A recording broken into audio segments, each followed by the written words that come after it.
Okay, this video has got one mission. It's to make Gymshark the market leader. Forget about Nike, forget about Adidas, forget about buying your cheap stuff from Shein. It's all about Gymshark here. I'm wearing the brand. I am in no way affiliated. I just want to reposition them to see if we can get them out of the position that they're in right now that I feel, at least from my perspective. And so this video, I'm going back and forward with my trained agent to brainstorm how we can take Gymshark away from not as cheap as Shein, not as low quality as them, but still not as cheap, and not they can't get brand legacy the way Nike has. And so in this video, we're covering it all. Enjoy. Right, whenever you're ready, give me the summary and we'll find the position. Okay, today we're looking at Gymshark, the clothing brand. Right, Gymshark, got it. I've done some research and I think Gymshark are stuck in this weird middle place. They're not premium like the market leader, who are Lululemon. They're not dominant or a legacy brand like Nike or Adidas. And they're not cheap like Amazon Basics or Shein. That leaves them squeezed from all sides, while niche brands specialise and influencer-led brands copy what made Gymshark work in the first place. So the sea of sameness is being everything to everyone and in doing so, being nothing to anyone. Exactly, yep. And if I just talk through their website right now, I'm on the women's category, and you can tell.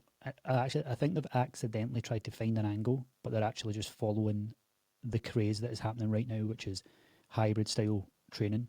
So their main headline is the hybrid girl uniform, which is interval, looks good, feels good, works hard.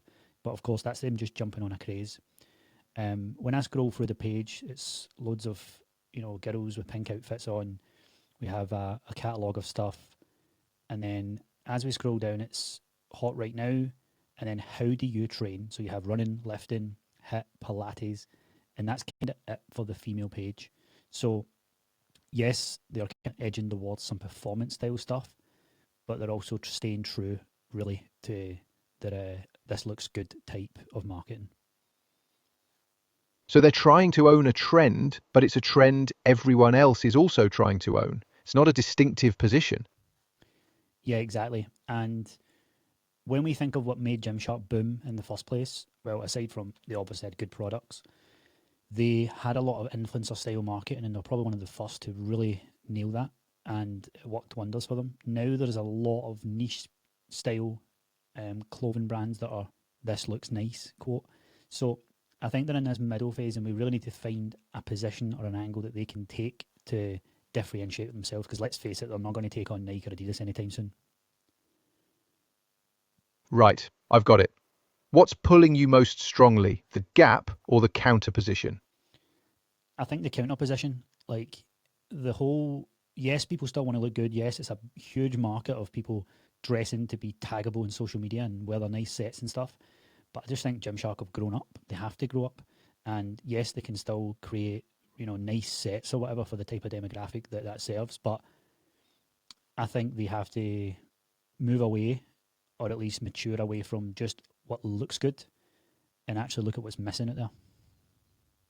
So the counter position is about maturity. It's about moving beyond just looking good. What does that imply about the competition? Well, the competition is, like I mentioned at the start, you've got Lululemon, who's a market leader. You've got, and they position themselves as like a higher income, not performance as such, more lifestyle bracket. Then you've got Nike and Adidas that, they'll never stop selling stuff. Nike have obviously got quite a lot of performance style stuff. But I think what's actually missing out there, and Represent do this quite well in the sense of, just looking good, and it's associated with some athletes. Of course, Nike have the best athletes in the world. But I think what's missing here is Gymshark to be positioned as performance style, but not just claims, actual believable reasons why it works.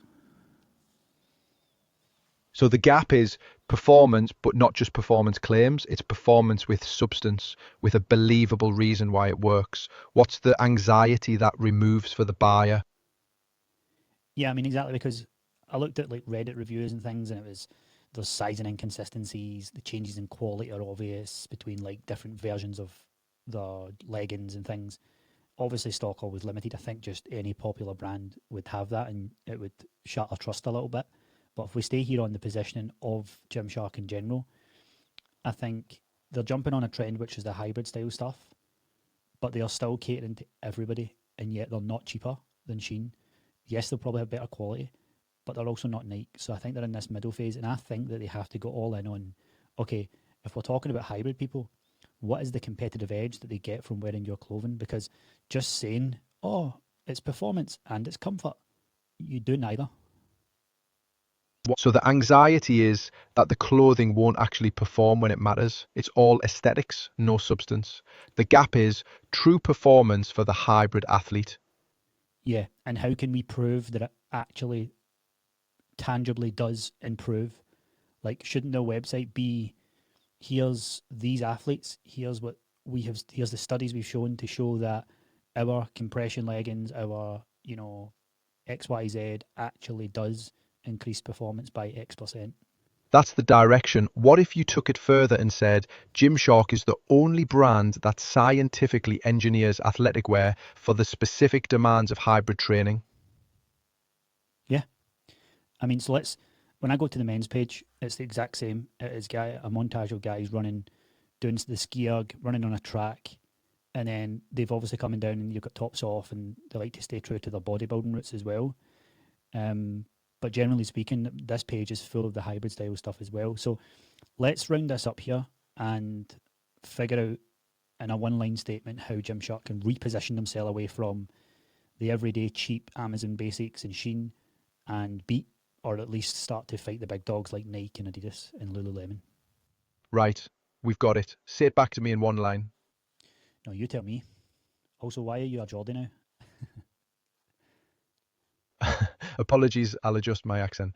So, the one line for Gymshark is the only athletic wear engineered to measurably enhance your hybrid performance. So there was more recorded, but the agent went a bit crazy and glitched out, so I have to fix that. But anyway, to summarise all of that, we, at the very, very end, we were looking at ways that Gymshark could actually be positioned and not just say that they do performance. And one of the things they could do is partner with like Whoop, for example, and actually show and actually get proof that everyday athletes and athletes, that when they wear Whoop or when they wear trackable wearable devices that can show performance, they can tag in with that and say, look, this particular person was wearing our X top, X shorts whilst performing these activities, these exercises, and it is shown that it's increased by 23% performance. We're in a huge Whoop craze right now, so they could team up with them or whoever else is in the market. But yeah, I think that's the best way to reposition Gymshark if I was in control of their marketing. I think it's all very same now, just my personal opinion. If you liked this kind of breakdown, I'd love you to put your own business through this and see where it needs repositioned, see where the gap is in your market, and see whether you can, what the opportunity looks like and how you can reposition yourself. Because from my experience of running businesses, if you're struggling to grow your business, there's a good chance you need repositioned in the market. And of course, if you'd like me to do any other businesses, pop them in the comments, and I'll see you in the next video.